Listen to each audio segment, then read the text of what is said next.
A summation that's become a YouTube sensation. Who says Fox Business doesn't carry clout? Welcome, everybody. I'm Neil Cavuto, and just call it the beef that went viral.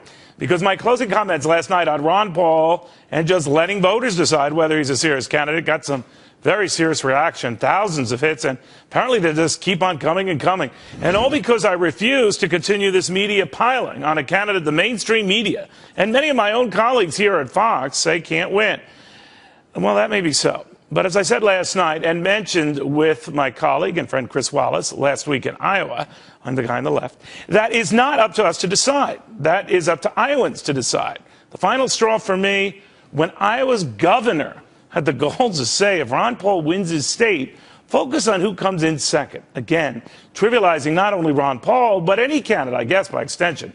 The enlightened media or power brokers decide is not an acceptable candidate. Well, it certainly hit a chord. Robert May emails, "Thank you for not being an idiot."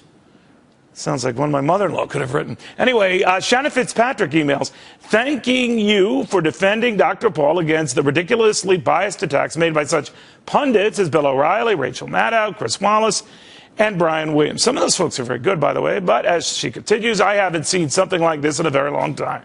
Jeff via Yahoo, "You have rhymes with walls of steel.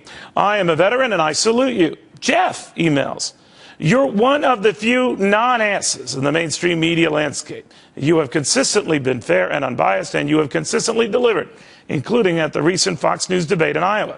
Virginia emails, "While everyone everywhere is perfecting their smear campaign against Ron Paul and now preparing to discredit the Iowa caucus, it was just wonderful to see you call these people out on the nonsense." Justin emails, "Bravo, Neil. Thank you so much for standing up and saying what needed to be said about the media's unethical treatment of who is electable and their automatic discrediting of Ron Paul." Russ Orlowski at Pennsylvania, "I applaud your willingness to let the man speak his mind, even though you may not agree with him in total." Jordy Hutmels, "You may not be a Ron Paul supporter, but you showed fair treatment and respect for him. For that, I would like to thank you immensely. We don't expect pundits and news presenters to support Dr. Paul. All we are looking for is fair treatment, and you have done so." Jim Brown emails, "Thanks, Neil. Paul's not perfect, but who is? He should at least be given a fair shake." That really sums it up. Of the thousands of emails we got on this subject, that was and is my point. Ron Paul should be given a fair shake, a fair hearing. And if he wins Iowa, a fair pat on the back, not a swift, dismissive kick in the ass. It is not up to the establishment politicians or knucklehead anchors like me to decide who's a credible candidate or not, even though I think, truth be told, I'm a pretty good judge. Anyway, as I said last night on this very show, our track record isn't really good if you think about it. Weren't these the same experts who were the ones saying Jimmy Carter's own upstart 1976 win in Iowa was a fluke, but it wasn't?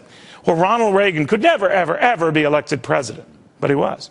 Now, I'm not smart enough to figure how things will go this time, but I am smart enough to know how candidates constantly dismissed by their party pros respond almost every time. They leave. They just bolt. John Anderson in 1980. George Wallace in 1968. Teddy Roosevelt in 1912.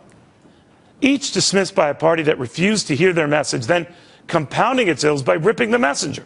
Now, I don't know what Congressman Paul does next, where he maybe wins next, where he goes next. I do know Republicans keep this dismissive attitude going. It wouldn't surprise me one bit if Ron Paul does this next. Just leave the party. Because for him, it hasn't been a party.